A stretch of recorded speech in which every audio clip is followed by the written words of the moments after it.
अब ना गैसवा भरवा देथे। अरे सरकार इस समय कर्जा में चला था, देखा था राफेल साफेल कुल का खरीदा था।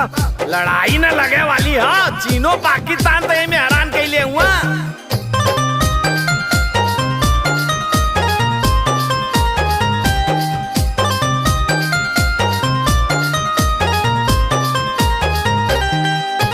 जरल बाबा गुना जरल कराही, जरल बाबा गुना जरल कराही, जिहुओ जनी जरावा हो। चूल्ही पर खाना बनाइब न रजाऊ, चूल्ही पर खाना बनाइब न रजाऊ, गैस बुक करावा हो। चूल्ही पर खाना बनाइब न रजाऊ, गैस बुक करावा हो। चूल्ही पर खाना बनाइब न रजाऊ। बौराइल हो 8 दिन